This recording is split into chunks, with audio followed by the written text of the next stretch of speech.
अस्सलाम वालेकुम। आज मैं ये देखें 1 किलो दूध है। 1 किलो दूध की मैं वो बना रही हूँ, चावल की खीर। तो इसके लिए चावल उस 1 किलो के लिए मैं चावल मैंने भिगोए हैं। ये 5 टेबल स्पून के मैं आपको बता दूँगी। अगर आपने 5 टेबल स्पून चावल 1 किलो के लिए मैंने भिगो के रखे। आधा पाव चीनी लिए, 4 इलायची, पिस्ता का जितना डालें, और ये साबित खोपरा। ये 1 किलो दूध में देखें, पहले मैं ये खोपरा डालूंगी। इसमें खोपरा डालने से थोड़ी देर के बाद मैं इसको निकाल के दिखाऊंगी। इसका जो ब्लैक पार्ट है ये निकाल के फिर हमने डालना है। इसमें बहुत अच्छा लगता है ये खोपरा। फिर हम डालेंगे इसमें ये चावल। ये देखिए चावल मैंने भिगो के रखे थे 5 टेबल स्पून। ये 5 टेबल स्पून चावल मैं इसमें डालूंगी। अब ये चावल भी और ये हमारा खोपरा भी। फिर मैं खोपरा निकाल के दिखाऊंगी, फिर मैं उसकी कटिंग करती हूँ, क्योंकि वो ब्लैक डालने से अच्छा नहीं रहता। ये मैंने इसमें डाल के अब मैंने इसको पकाना है।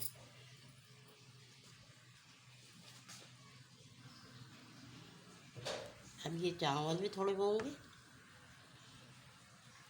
चावल और ये खोपरे का भी मैं ये ब्लैक पार्ट निकाल दूँ। थोड़ा ये नरम हो जाएगा ना दूध में जाने के बाद, तो फिर मैं आपसे मिलती हूँ। और ये डाल, ये देखिए ये चावल गल गए हैं और हमने ये खोपरा निकालना है। इसको खोपरे को निकाल के ये खोपरे को निकाल के अब इसके सारे चावल वगैरह सब डालूँ, थोड़ा ठंडा हो जाएगा। और फिर मैं इसका ये कवर निकालूंगी। ये कवर निकाल के फिर दोबारा मैं इसमें डालूंगी। और ये हमारे चावल हो चुके तो, और ये पक भी गए। अब इसमें मैं चीनी मिलाऊंगी। ये देखिए 1 किलो में ये आधा पाव चीनी है। फिर मिठास देख के और डालना होगा तो हम इसको डालेंगे। और अब इसको चलाना है थोड़ा। और फिर मैं आपको ये देखें अभी चीनी डिज़ोल्व होगी मिलेगी, जब तक मैं आपको वो खोपरे का कटिंग करके दिखाती हूँ। ये देखिए 5 चम्मच डाले थे, बिल्कुल सही है चावल। इसमें चीनी भी डिज़ोल्व हो गई है। और ये नारियल ये खोपरा हमने किया था, देखें इसका पूरा मैंने ब्लैक निकाल दिया। इसका ब्लैक निकाल के अब मैं इसको इसमें मिलाऊंगी कटिंग करके। इसलिए बड़ी बड़ी कर रहे हैं। अभी इसको हम ग्राइंडर में डाल के पीसेंगे तो ये खोपरा बिल्कुल मैश हो जाएगा। अभी हम इसमें बड़े बड़े डाल रहे हैं ताकि इसका टेस्ट रहे। अब ये हमारे थोड़ी देर पकाएंगे खोपरा डालने के बाद। और फिर मैं आपको बताऊंगी इलायची कब डालना है, रूहे केवड़ा डालना है। अभी थोड़ी देर ये पकेगा। ये देखिए ये हमारा ये खोपरा साबित मैंने इसलिए रखा है, इसको मैं चॉपर में इसको पीस दूँगी और चावलों को भी, क्योंकि वो दाल घोटनी वगैरह से नहीं है। ये देखें ये नीडो दूध है, ये ज़रा खोए टाइप का इसमें आ जाता है।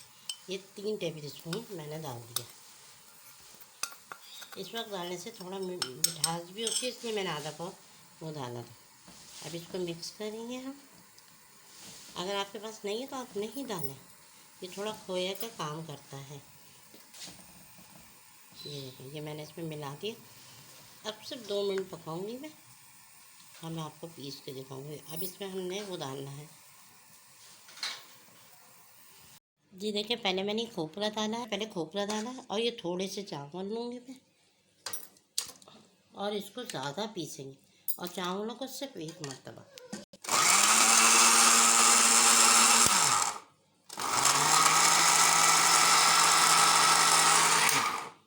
बस नहीं, ये देखिए दरदरा सा है, हमें दरदरा ही चाहिए खोपरा।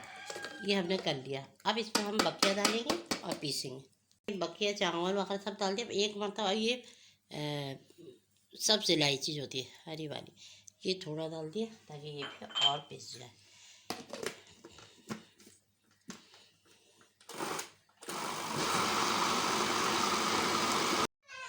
ये रूहे केवड़ा जो है ये डाल के हमने इसको मिक्स करेंगे से। और ये पूरी के साथ खाएं। और ये पिस्ता जो है, मैं तो पिस्ते से गार्निश करती हूँ, अब आपका अगर बादाम डालना है, कुछ भी डालना तो ये आप डालें। और ये पूरियों के साथ, और आज मैं पुलाव बना रही हूँ, पुलाव के साथ मैं ये रखूँगी। अब मैं फ्रिज में रखती हूँ उसको, ठंडा हो जाएगा तो फिर हम इसे इस्तेमाल करेंगे। अल्लाह हाफिज़।